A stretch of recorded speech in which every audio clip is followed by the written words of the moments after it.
kita menggunakan kitab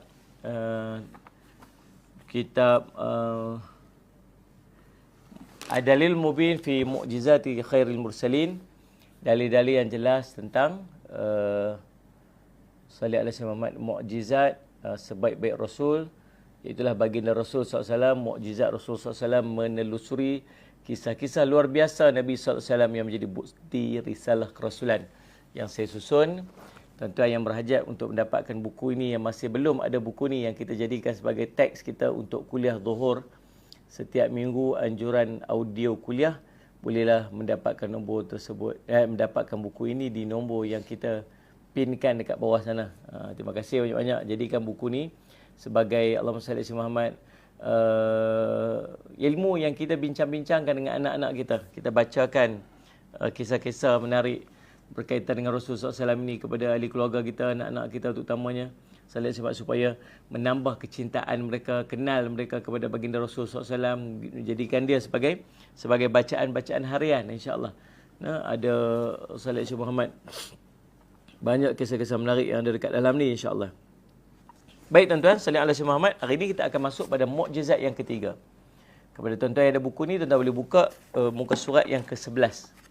Buka muka surat 11.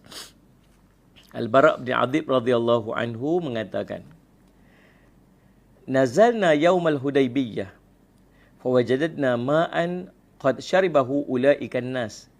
Fajalasa an-nabiy sallallahu alaihi wasallam 'ala al-bi'r. Thumma da'a bidalwin wa akhadha minhu bifamihi. Thumma majjahu fiha wa da'allahu azza wa jal fakathura ma'uha hatta tarawan nasu minha. Atau kama qala Al-Bara' bin Azib radhiyallahu anhu. Tercatat, diriwayatkan dalam kitab Dalain Nubuwah oleh Al-Faryabi. Kata Al-Bara' bin Azib radhiyallahu anhu, tatkala kami berada pada hari Hudaybiyah, yakni dengan jumlah sekitar 1,400 orang, maka kami telah dapati sebuah telaga yang kering airnya kerana telah diminum oleh orang ramai. Rasulullah SAW telah duduk di sisi telaga itu. Lalu baginda meminta satu bekas ataupun baldi. Kemudian baginda berkumur dengan air tersebut dan memuntahkan ke dalam telaga. Sejurus kemudian, baginda berdoa kepada Allah. Lalu bertambahlah air telaga tersebut. Kami pun minum sehingga puas.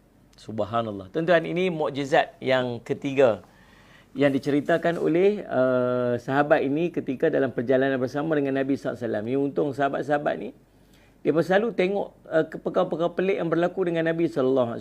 Kita ni manusia ni memang Allah bagi satu perkara kat kita. Kita ni sangat takjub dan sangat suka salih ala Muhammad kepada perkara-perkara pelik. Sebab itulah subhanallah, Allah menjadikan perkara-perkara pelik ini salah satu daripada kekuatan para Nabi dan para Rasul untuk menambahkan keimanan mereka kepada para Nabi dan para Rasul ini. Kalau Nabi Musa AS, zaman Nabi Musa AS ini, salih ala Muhammad, manusia-manusia ni sangat takjub dengan Allahumma salli ala Muhammad, ahli-ahli sihir. Ya, salih ala Muhammad, ahli sihir. Maka subhanallah, Allah menjadikan Nabi Musa AS punya kehebatan mukjizat yang mengalahi ahli sihir seluruhnya. Kemudian pula Allahumma salli ala Muhammad, zaman Nabi Isa AS, orang takjub pula dengan para tabib, para doktor. Salih ala Muhammad, punya doktor-doktor yang hebat-hebat. Lalu apa yang Allah kurniakan kepada Nabi Isa AS, satu mukjizat yang mengalahkan para tabib tersebut.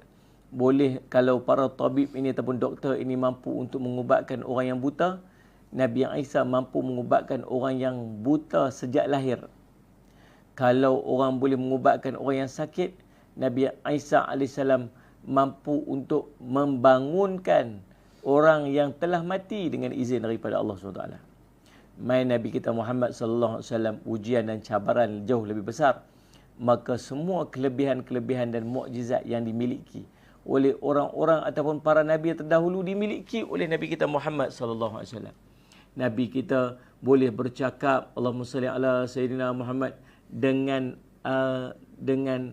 batu bata memberi salam dekat Nabi sallallahu alaihi wasallam, pokok-pokok mendengar arahan Nabi sallallahu alaihi wasallam, binatang ternak subhanallah salli ala Sayyidina Muhammad tunduk dekat Nabi sallallahu alaihi wasallam, salli ala Sayyidina Muhammad, serigala bahkan Allahumma salli ala Sayyidina Muhammad, tuan-tuan, apa saja, hujan, macam-macam, angin, apa saja yang berkaitan dengan yang dimiliki oleh mukjizat dimiliki oleh para nabi terdahulu, dimiliki oleh Nabi kita Muhammad sallallahu alaihi wasallam. Menyembuhkan orang yang sakit apa sebagainya, Allah sambung tangan orang yang putus, tangan putus sambung balik Nabi SAW. Masya-Allah. Dan salah satunya disaksikan oleh para sahabat Nabi SAW satu hari dalam perjalanan Hudaibiyah. Perang Hudaibiyah ni tuan-tuan berlaku pada tahun ke-6 Hijrah. Nah, kita tengok sebuah sikit tentang Allahumma salli ala Sayyidina Muhammad, perang ataupun peristiwa Hudaibiyah ni. Hudaibiyah ni satu tempat dekat dengan sempadan nak masuk ke Makkah. Kalau kita pergi ke Makkah, kita selalu akan ada rombongan untuk pergi ke Hudaibiyah ni. Kita pergi ke Hudaibiyah ni bukan saja nak pergi. Kita nak pergi Hudaibiyah tu sebab nak pergi minum susu unta. Dekat situ ada banyak ada banyak salli ala Sayyidina Muhammad, ladang-ladang unta. Depa kita pun pergilah pekat-pekat selfie dengan unta apa sebagainya. Nah, dekat mana tu? Dekat Hudaibiyah. Jadi bila orang Islam dah mula dah mula salli ala Sayyidina Muhammad diterima, orang Islam dah mula ada kekuatan sebagainya, kedudukan Islam di Madinah itu sudah mula diiktiraf oleh negara-negara di sekitarnya, maka subhanallah Nabi SAW pun telah bermimpi. Dalam mimpi baginda Nabi SAW, dia melihat baginda masuk ke dalam Mekah bersama-sama dengan para sahabat dan mengambil kunci Kaabah. Lalu tawaf dan umrah. Sebahagian mereka mencukur rambut, sebahagian lain mengguntingnya. Lalu baginda Nabi SAW ceritakan kepada sahabat tentang mimpi tersebut. Dia pun gembira, seronok sebab dapat khabar tersebut. Dan dia perkira dapat masuk ke Mekah pada tahun tersebut. Baginda kemudian ajak sahabat cadang untuk para sahabat menunaikan umrah.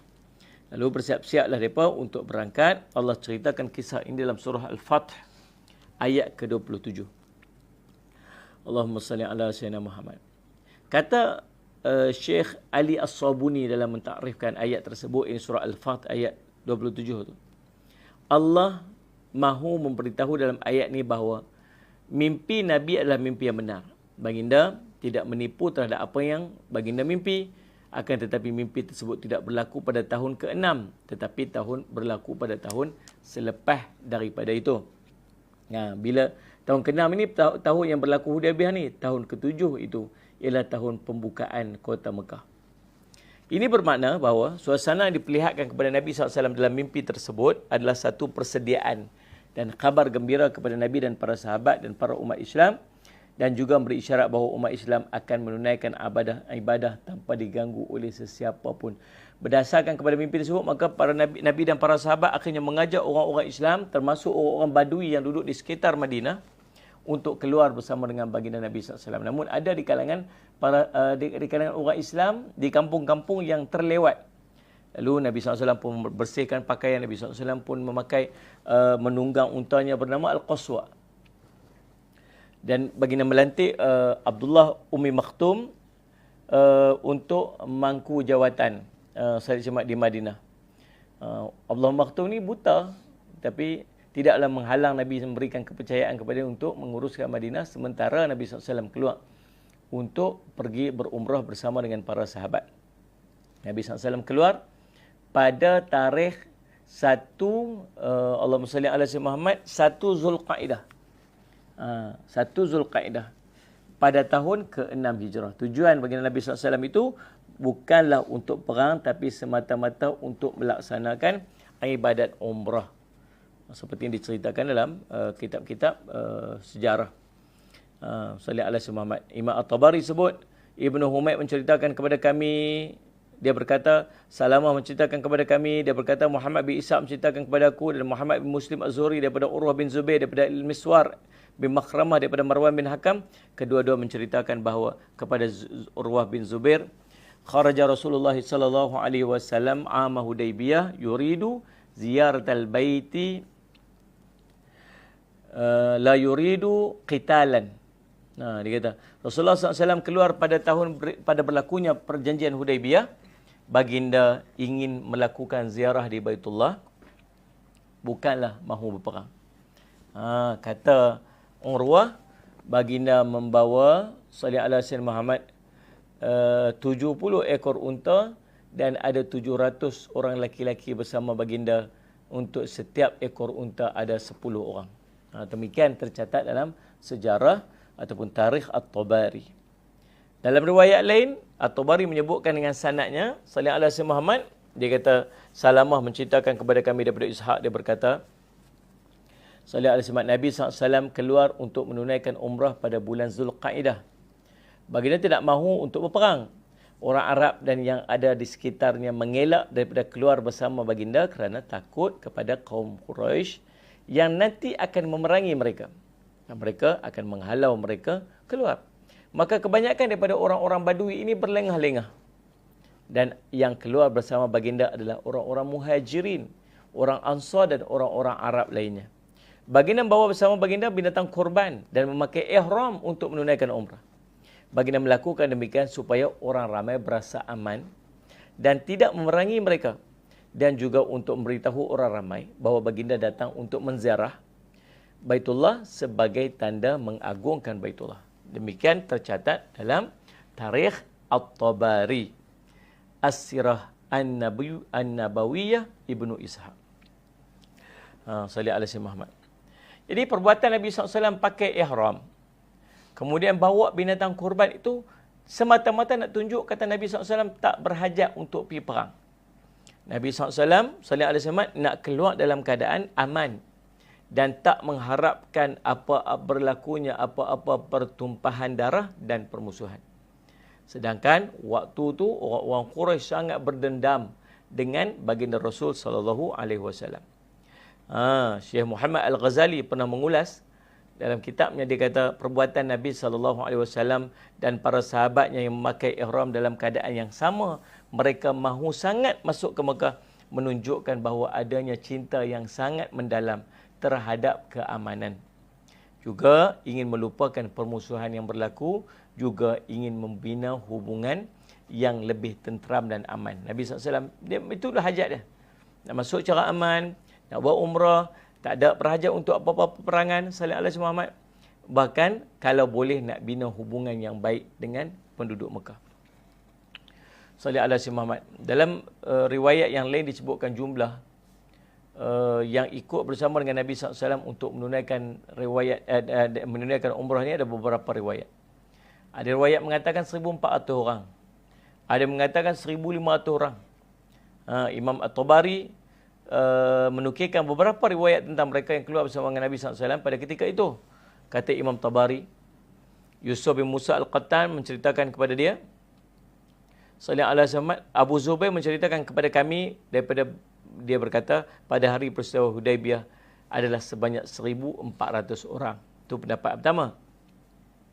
Pendapat kedua, orang yang terlibat dalam perjanjian Hudaibiyah yang diadakan di bawah pokok adalah seramai 1,525 orang.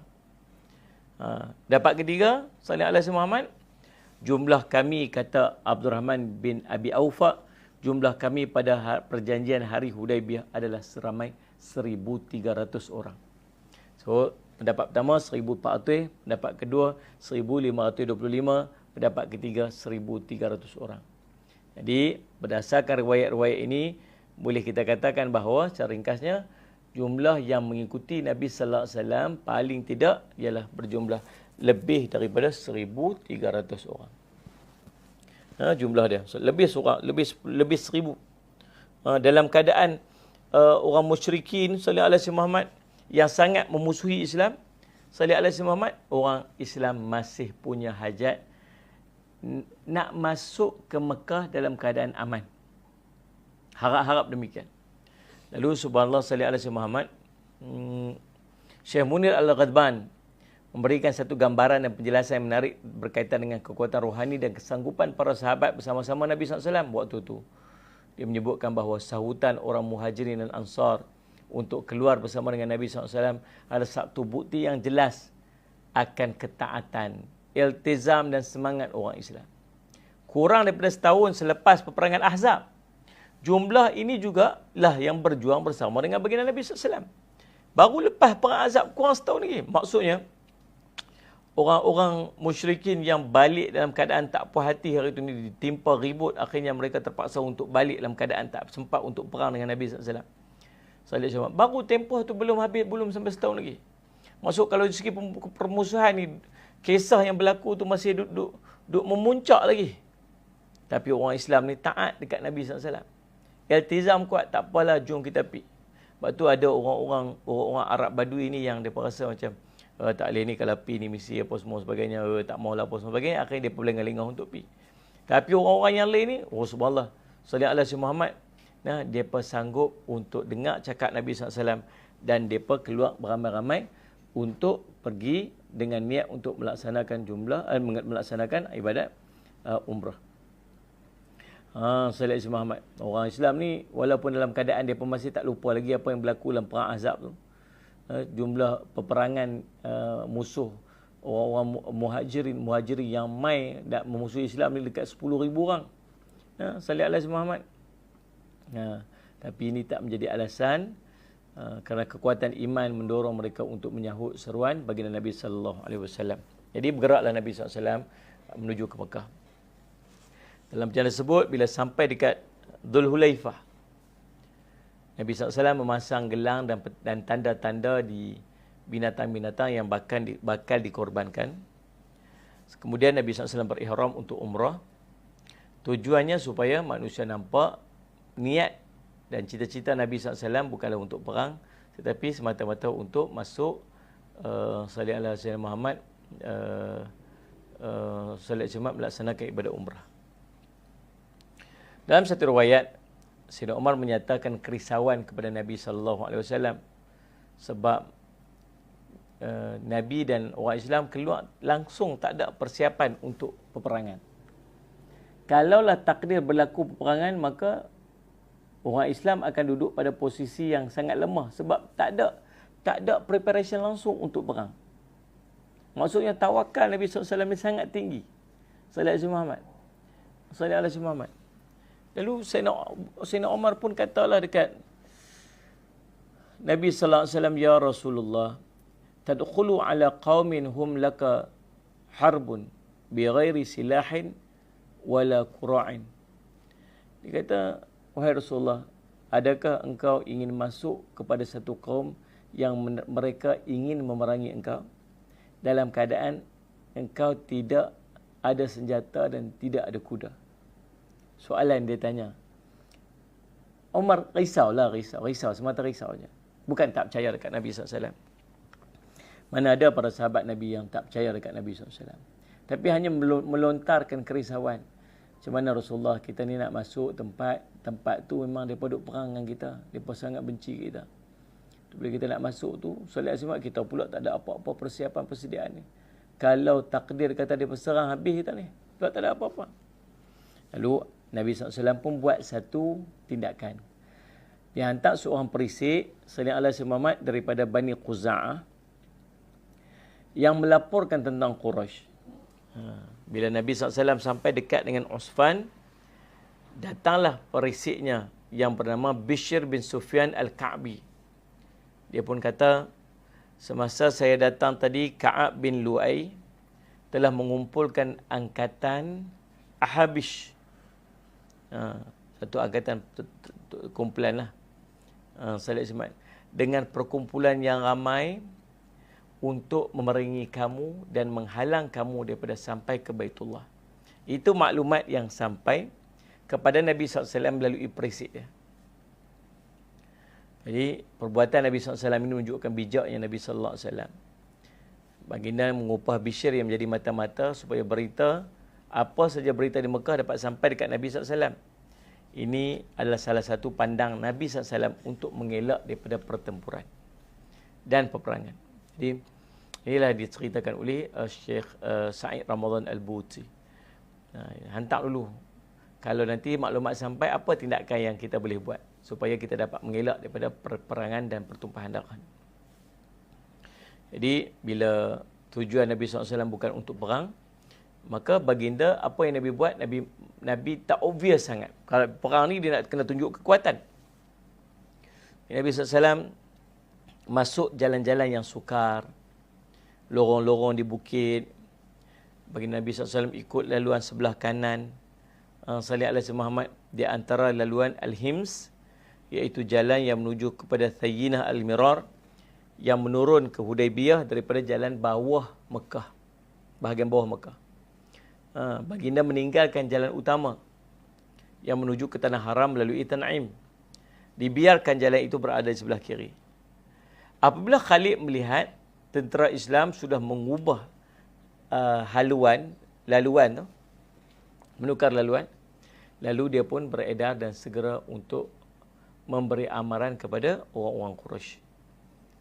Ini lagi sekali menyerlahkan kebijaksanaan Nabi SAW melalui strategi siasah yang dipakai oleh baginda. Kata Munir Al-Qadban, ini adalah kali pertama seakan-akan Rasul ingin menghebahkan keinginan Nabi untuk tidak berperang dengan kaum Quraisy. Di samping mengajak mereka untuk berdamai. Ini dapat dilihat melalui tindakan-tindakan dan strategi yang dilakukan oleh Nabi sallallahu alaihi wasallam. Jadi Nabi sallallahu alaihi wasallam pun meneruskan perjalanan sampailah ke Thaniyah Al-Mirar. Untanya tiba-tiba berhenti, tak mahu berjalan. Unta Nabi sallallahu alaihi wasallam. Salih alaihi Muhammad. Lalu orang ramai pun berkata, hal. Ni jalan-jalanlah, suruh jalan. Unta tu langsung tak mahu berjalan, berhenti tu.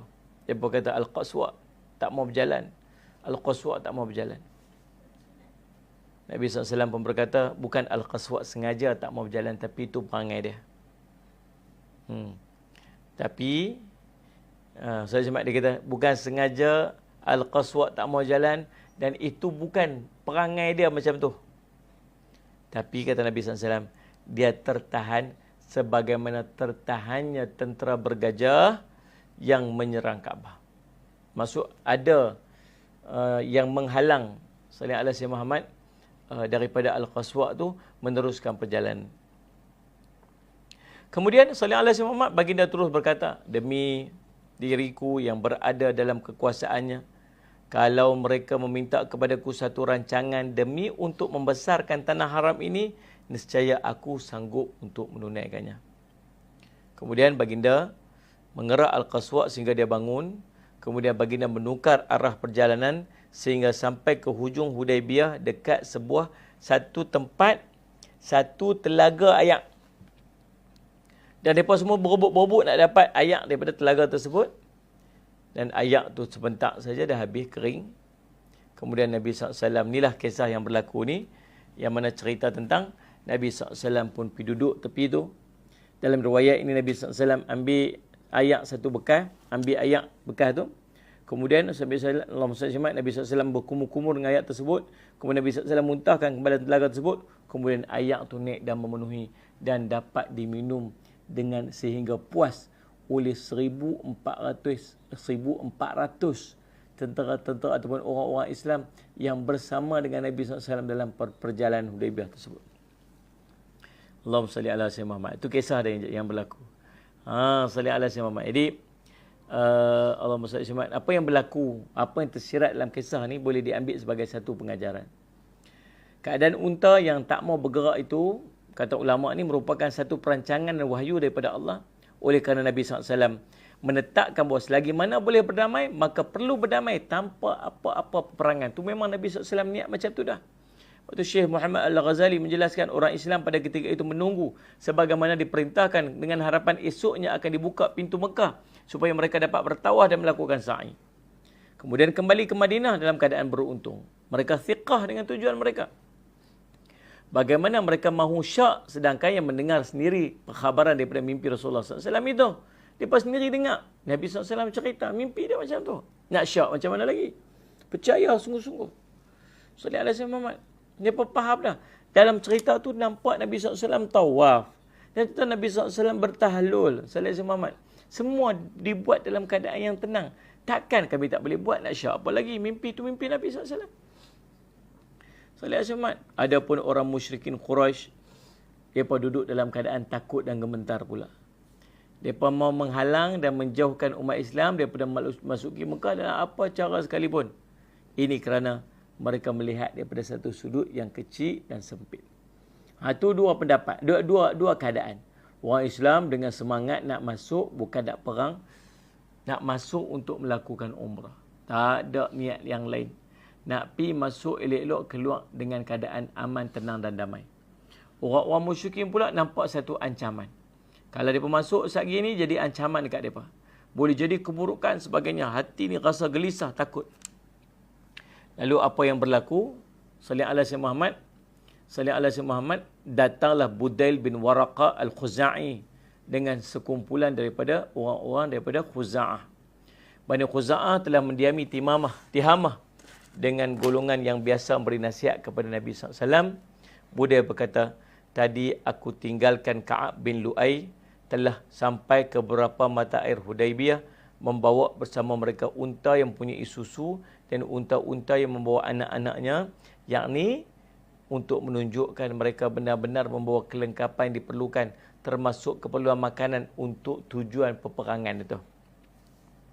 Tujuan mereka adalah untuk memerangi dan menghalang kamu untuk masuk ke Baitullah. Rasulullah Nabi SAW menjawab, kami datang bukan hendak berperang, tapi untuk melakukan umrah. Orang Quraisy itu telah teruk dan susah oleh peperangan. Kalau mereka sanggup, aku rela memberikan tempoh tertentu kepada mereka.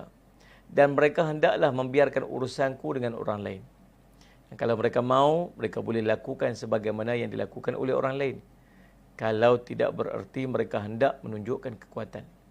Kalau hanya perang yang mereka inginkan, maka demi diriku yang berada dalam kekuasaannya, akan kuperangi mereka demi urusanku ini, sekalipun aku terkorban bersendirian atau sampai Allah melaksanakan ketetapannya. Nabi SAW sebut dengan bahasa yang begitu lembut. Budail berkata, akan aku sampaikan apa yang kamu katakan itu. Kemudian pun pergi kepada Quraisy, lalu dia berkata, aku datang kepada kamu dan daripada bertemu lelaki ini dan mendengar kata-katanya. Kalau kamu mahu, aku ceritakan kepada kamu. Tapi orang bodoh Quraisy itu berkata, kami tak perlu mendengar ceritamu sedikit pun. Sementara orang-orang berfikiran di antara mereka berkata, ceritakanlah apa yang kamu dengar. Katanya, aku mendengar dia menyebutkan begini dan begini. Kemudian orang Quraisy mengutuskan Mi'raj bin Hafs. Tatkala Rasul SAW melihat Mi'raj, dia berkata, ini adalah orang yang suka berkhianat. Setelah Mi'raj sampai kepadanya dan bercakap dengannya, baginda menyampaikan nama seperti disampaikan oleh Budail dan teman-temannya. Kemudian dia kembali kepada orang Quraisy dan memberitahu mereka. Kisah Imam At-Tabari yang dinukilkan dengan sanadnya, dia sendiri dia berkata, Muhammad bin Abdul A'la As-Sunani menceritakan kepada kami, Muhammad bin Thawr menceritakan kepada kami, dan Ma'mar daripada Az-Zuhri, daripada Urwah Al-Miswar bin Makramah. Jadi Allah SWT menariknya, Syekh Munir Al-Qadban sekali lagi mengedepankan satu pandangan sisi yang menarik. Dia mengatakan bahawa ketika mana Nabi SAW menyebut, kalau hanya perang yang mereka inginkan, maka demi diriku yang berada dalam kekuasaannya akan kuperangi mereka demi urusanku, ataupun aku terkorban bersendirian atau sampai Allah melaksanakan ketetapannya. Ini menunjukkan satu marhalah yang baru. Ya, memang betul orang Islam menuju ke Mekah untuk menunaikan umrah. Perjalanan mereka penuh dengan bahaya, akan tapi bukan bermaksud tiada persediaan. Nabi sebenarnya telah menyatakan persediaan untuk berhadapan dengan musyrikin Quraisy dengan dua ucapan. Ketika mana baginda Nabi SAW dikhabarkan bahawa kaum Quraisy sedang ingin berperang, maka baginda menyebut, kami hanya ingin menziarahi Baitullah saja. Tapi jika mereka menghalang, maka kami sudi untuk berperang. Ketika Nabi SAW mengutuskan pesanan melalui Budail Waraqa, dia mengatakan lagi, kalau perang yang mereka inginkan, maka demi diriku yang berada dalam kekuasaannya, akan kuperangi mereka demi urusanku ini, sekalipun aku terkorban, ataupun sehingga Allah melaksanakan ketetapannya. Jadi dua cara Nabi SAW, sallallahu alaihi Muhammad, menyampaikan niat dan hasrat Nabi SAW itu, memberi sedikit dia panggil ancaman kepada pihak Quraisy yang bersungguh-sungguh untuk menghalang baginda Nabi SAW daripada masuk ke Madinah, ke Mekah. Jadi sallallahu alaihi Muhammad Kemudian Allahumma salli ala Sayyidina Muhammad. Apa yang berlaku? Nabi SAW menghantar Sayyidina Osman bin Affan radhiyallahu anhu untuk masuk bertemu dan berbincang dengan pimpinan-pimpinan Quraisy. Bila Sayyidina Osman masuk ke dalam, tiba-tiba Sayyidina Osman ini masuk, kemudian tawaf sebagainya, dibiarkan dan diraikan. Tak ada apa yang berlaku dekat Sayyidina Osman radhiyallahu anhu. Tetapi Sayyidina Osman tertahan dekat sana dalam tempoh yang agak lama. Sallallahu alaihi Muhammad. Jadi orang Quraisy tahan Sayyidina Osman. Mungkin kerana mereka nak berbincang terlebih dahulu mengenai situasi yang terdesak ni, untuk mendapatkan keputusan yang pasti. Sebab benda ni tiba-tiba jadi, dia ambil masa sikit. Kemudian Sayyidina Osman pun tertahanlah, tertunggulah dekat situ. Sampai dengar rumors, dengar berita kata Sayyidina Osman telah terbunuh. Lalu bila dengar sampai berita ni dekat pendengaran Nabi SAW, Nabi SAW kata, kita tidak akan tinggalkan tempat ini melainkan setelah kita menentang kaum itu. Kemudian baginda memanggil para sahabatnya untuk berbai'ah, lalu berebut-rebutlah mereka datang kepada Nabi SAW untuk menyatakan bai'ah mereka, yang mereka tidak akan melarikan diri. Satu kumpulan yang berbai'ah sanggup mati. Orang pertama yang berbai'ah ialah Abu Sinan Al-Asadi. Nama pun singa dah. Salamah bin Al-Aqwa berbai'ah untuk mati sebanyak 3 kali. Semasa permulaan, tengah-tengah dan akhir manusia bergilir untuk berbai'ah. Tidak semuanya, setelah semuanya selesai berbai'ah, tiba-tiba Osman pun sampai. Lalu Sayyidina Osman pun berbai'ah dengan Nabi SAW sekali. Cerita dia. Tak ada seorang pun yang ketinggalan melakukan bai'ah kecuali seorang munafik yang ada bersama dengan Nabi ketika itu. Nama dia Jad bin Qais. Subhanallah. Jadi peristiwa bai'ah ini berlaku di bawah sepohon pokok. Umar memegang tangan baginda Nabi SAW, sementara Maqil bin Yasar memegang sebatang dahan pokok sambil mengangkatnya sebagai tanda bai'ah kepada Rasulullah SAW. Bai'ah ini dikenal sebagai Bai'atul Ridwan, yang Allah sebutkan dalam Al-Quran dalam surah Al-Fath ayat 18. Laqad radiyallahu 'anil mu'minina idh yubayyi'unaka tahta asy-syajarati fa'alima fi qulubihim fa'anzala as-sakinah 'alaihim wa athabahum fathan qariba. Demi sungguhnya Allah redha akan orang-orang beriman ketika mereka memberikan pengakuan taat setia kepadamu, wahai Muhammad, di bawah naungan pokok. Maka ternyata apa yang sedia diketahui tentang apa yang ada dalam hati mereka, lalu dia menurunkan semangat dan ketenteraman kepada mereka dan membalas mereka dengan kemenangan yang dekat masa datangnya. Tuan-tuan, Allahumma salli alaihi wasallam. Itu tuan-tuan berlaku. Dan akhirnya dalam peristiwa tersebut termeterailah perjanjian Hudaibiyah. Salli alaihi Muhammad. Salli alaihi Muhammad. Dihantar kepada baginda Nabi SAW, keadaan makin getir. Nampak baginda Nabi SAW tidak patah semangat dalam keputusan mereka, tidak berhajat untuk pulang. Bahkan kalaulah nak berlaku peperangan, maka Nabi SAW sedia untuk berperang. Pun begitu Nabi SAW bagi, kalau ada apa-apa sahaja di pihak Quraisy untuk berbincang dengan Nabi SAW, Nabi sedia untuk mendengar. Maka mereka mengutuskan Suhail bin Amru untuk berbincang dan mengadakan perjanjian dengan Nabi SAW. Sallallahu alaihi Muhammad. Pesan sallallahu alaihi wasallam, berbagai pesanan yang berpesan dekat Suhail. Suhail jumpa Nabi SAW. Bila nampak saja Suhail tu masuk menuju dekat Nabi SAW, maka Nabi pun kata, urusan kamu sudah menjadi mudah. Mereka itu hendak berdamai, tak kala mengutuskan lelaki ini. Lalu Suhail pun sampai dan bercakap panjang lebar. Kemudian akhirnya termeterai satu perjanjian yang digelar sebagai perjanjian Hudaibiyah. Perjanjian yang sangat berat sebelah. Sampai para sahabat semua kecil hati.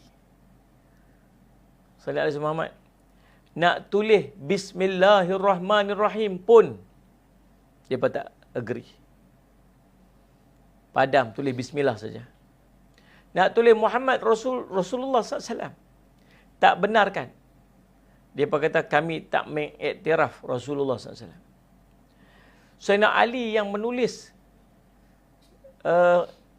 perjanjian tersebut. Bila Nabi SAW suruh padam Rasulullah, dia tak sanggup nak padam. Tak sanggup dia nak padam. Sampai kata Nabi SAW, tunjukkan dekat mana perkataan tersebut, aku akan padam. Padam sendiri. Di antara syarat-syarat ataupun benda yang terkandung dalam perjanjian tersebut ialah, yang pertama, Rasulullah SAW hendaklah pulang pada tahun itu dan tidak boleh masuk ke Mekah. Pada tahun depan, orang Islam boleh masuk ke Mekah dan menetap situ selama 3 hari. Mereka hanya boleh bawa senjata untuk orang perjalanan sahaja, iaitu pedang yang disarungkan, sementara pihak Quraisy tidak boleh menghalang mereka dengan apa cara sekalipun. Tahun ni tak boleh, pergi balik dulu. Perjalanan jauh tuan. Berapa hari perjalanan daripada Madinah nak pergi ke Mekah. Dia suruh balik macam tu je. Nabi setuju. Para sahabat, Allah Rabbi. Ada para sahabat yang tak apa nak setuju dengan perjanjian tersebut. Sallallahu alaihi Muhammad. Itu bila Nabi SAW suruh mereka bercukur, Sallallahu alaihi tanda bertahlul tu, ada yang keberatan nak buat. Sampai Nabi SAW sendiri mengadu dekat isteri dia. Tak mau dengar cakap Nabi SAW. Lalu mereka keluar, Sallallahu alaihi Muhammad, dan Nabi SAW keluar daripada khemah, Nabi SAW sendiri cukurkan rambut dia. Lalu diikuti oleh para sahabat yang lain. Yang kedua, antara isi perjanjian Hudaibiyah, siapa yang suka masuk ke dalam perlindungan dan jaminan Muhammad, maka dia boleh buat demikian. Siapa yang mahu masuk dalam perlindungan Quraisy dan jaminannya, maka dia boleh berbuat demikian. Mana-mana kabilah yang bergabung dengan salah satu pihak ini dianggap sebahagian daripada pihak tersebut. Oleh itu, sebarang persengketaan yang ditimbulkan oleh mana-mana kabilah ini dianggap sebagai persengketaan dengan pihak tersebut. Kedua, yang ketiga, orang Quraisy yang datang pergi dekat Nabi Muhammad SAW di Madinah tanpa izin daripada walinya, iaitu melarikan diri kepada Nabi SAW, maka hendaklah dikembalikan ke Makkah. Oh, ni part ni berat sikit lah. Orang yang bersama dengan Nabi SAW, apabila mereka datang kepada Quraisy, iaitu melarikan diri daripada Muhammad, maka tidak akan dikembalikan. Yang ni nampak memang tak fair betul lah. Kemudian yang keempat, gencatan senjata yang dilaksanakan di antara kedua pihak berlangsung selama 10 tahun. Dalam tempoh itu, manusia berada dalam keadaan aman. Sallallahu alaihi Muhammad. Allahumma salli ala sayyidina Muhammad. Tenang. Sallallahu alaihi Muhammad. Dan hendaklah sebahagian daripada mereka menghalang sebahagian yang lain daripada menimbulkan kekacauan. Ini konten, 4 konten utama dalam perjanjian tersebut. Lalu baginda Nabi SAW panggil Sayyidina Ali. Sayyidina Ali pun tulis Bismillahirrahmanirrahim. Suhail kata tak boleh. Demi Allah, kami tak faham apa yang dimaksudkan dengan Ar-Rahman, Ar-Rahim, kami tak faham. Cukup tulis Bismikallahumma. Cukup. Nabi pun suruh Sayyidina Ali tulis macam tu. Kemudian Nabi Sayyidina Ali tulis lagi, inilah perjanjian yang dibuat oleh Muhammad Rasulullah. Kata Suhail lagi, kalau kami yakin kamu ni Rasulullah, tentulah kami tak halang kamu daripada masuk ke Baitullah, dan tak perang dengan kamu. Tulislah Muhammad bin Abdullah saja. Subhanallah Sayyidina Muhammad. Maka Sayyidina Muhammad, Nabi berkata, bagaimanapun kamu mendustai, tetap aku ini Rasulullah. Kemudian bagi Nabi suruh Sayyidina Ali tulis Muhammad bin Abdullah dan memadam perkataan Rasulullah. Tapi Sayyidina Ali tak sanggup nak buat. Nabi SAW sendiri padam dengan tangan dia. Kemudian setelah ditulis butir-butir itu, sampai selesai penulisan perjanjian itu, setelah perjanjian selesai, Bani Khuza'ah bersetuju untuk berada di bawah jaminan dan perlindungan Nabi SAW dan mereka menjadi sekutu Bani Hashim sejak zaman Abdul Muttalib. Justru masuknya mereka ke dalam perjanjian ini sebagai menegaskan lagi hubungan sekutu yang silam. Sementara Bani Bakar pula bersetuju untuk duduk di bawah perlindungan Quraisy. Jadi tuan-tuan, Allahumma salli ala Sayyidina Muhammad, nampaknya berat sebelah. Tetapi apa yang berlaku dalam perjanjian tersebut akhirnya membawa kepada pembukaan kota Mekah pada tahun berikutnya. Hikmah daripada perjanjian tersebut, maka akhirnya tahun depan saja, salli ala Sayyidina Muhammad, berlakunya Fathul Mekah, pembukaan kota Mekah. Orang Islam bukan sekadar masuk ke Mekah untuk 3 hari sebagaimana dalam perjanjian tersebut, tetapi subhanallah, salli ala Sayyidina Muhammad, masuk ke Mekah pada tahun ke-depan, tahun 8 itu ialah subhanallah, salli ala Sayyidina Muhammad, secara sempurna masuk dalam keadaan pembukaan kota Mekah, dan Mekah seterusnya menjadi milik orang Islam secara sempurna. Itulah di antara hikmah. Dan tuan-tuan, Allahumma salli ala Sayyidina Muhammad, inilah kisah yang berlaku kepada Nabi dan para sahabat, Allahumma salli ala Sayyidina Muhammad, dalam peristiwa Hudaibiyah tersebut, yang mana 1,400 orang sahabat dapat minum daripada telaga yang kering. Saya ucap terima kasih kepada pihak audio kuliah yang menganjurkan kuliah ke-Zuhur kita pada tengah hari ini. Saya ucap terima kasih juga pada semua sahabat-sahabat yang mengikuti secara langsung di Facebook. Kita dengar hari ini kisah satu peperangan ataupun satu dia panggil perjanjian yang berlaku di antara Nabi SAW dan orang-orang Quraisy di Mekah, dan akhirnya dengan perjanjian tersebut membawa kepada pembukaan kota Mekah pada tahun berikutnya. Mudah-mudahan bila kita bercerita tentang Nabi SAW ini akan menambahkan kecintaan kita kepada baginda Rasul SAW. InsyaAllah lagi sekali ucap terima kasih kepada pihak audio kuliah. Mudah-mudahan jadi manfaat sebaiknya. Aqulu qawli hadza wa astaghfirullah li wa lakum. Wassalamualaikum warahmatullahi wabarakatuh.